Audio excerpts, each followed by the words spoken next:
Hello Earthlings! Today I would like to talk about 11/22/63 by Stephen King. It will be my review from EFL Point of View. Let's get to it. First of all, I would like to say that as hard-skinned person as I am, I had to wipe a couple of tears off of my face because this book touched me. In the end, just made me cry a little bit. This book is about time travel, and that would be the ticket to get into the sci-fi category. There is not much sci-fi in this book apart from the time travel fact, but it is a sci-fi book, if you know what I mean. Most of the story is about events in the 50s and early 60s.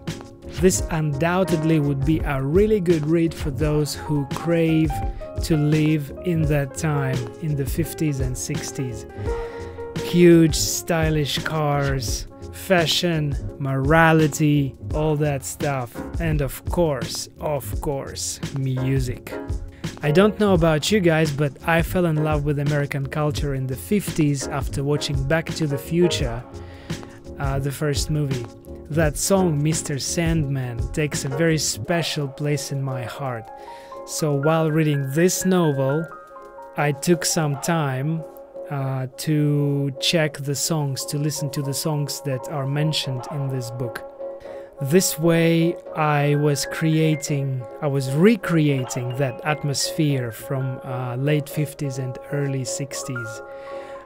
There is music like At the Hop by Danny and the Juniors, In the Mood by Glenn Miller, This Time by Troy Shondell, Ooh My Head by Richie Valens, The Stroll by the Diamonds, Palisades Park by Freddie Cannon, My Boyfriend's Bag by the Angels, Mickey's Monkey by the Miracles. All these compositions helped me to travel back in time, and I was reliving that experience with the main characters, with Jake Epping, aka George Amberson, and I was experiencing his adventures with him. In my opinion, it's a rather subtle but at the same time obvious move to highlight the music from that era, because the music in the 50s and 60s left a colossal print in the history and development of the world pop and rock. You're probably going to laugh, but this book inspired me to learn Lindy Hop and possibly Helza Popping with my wife. I will leave links about these two dances in the description. Meanwhile, you can check the pictures. It's a really cool dance. So I guess you can tell how much I was impressed and moved by the story. If you like the 50s and 60s in the... Hello, neighbors. In the US this book is for you. From the EFL point of view, this book is easy to read. However, some bits were difficult to digest because Mr. King was going heavy on mentioning some parts of the American culture of the time that I'm not familiar with. Nevertheless, it did not make this read foggy, so intermediate and higher level of English learners would be rather comfortable reading this novel. The book is pretty long, it's 730 pages, but it didn't feel like bloating at all.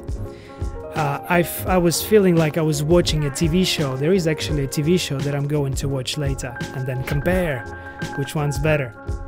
So I didn't notice how I processed all these pages, and I was just mesmerized by the atmosphere that was in this book.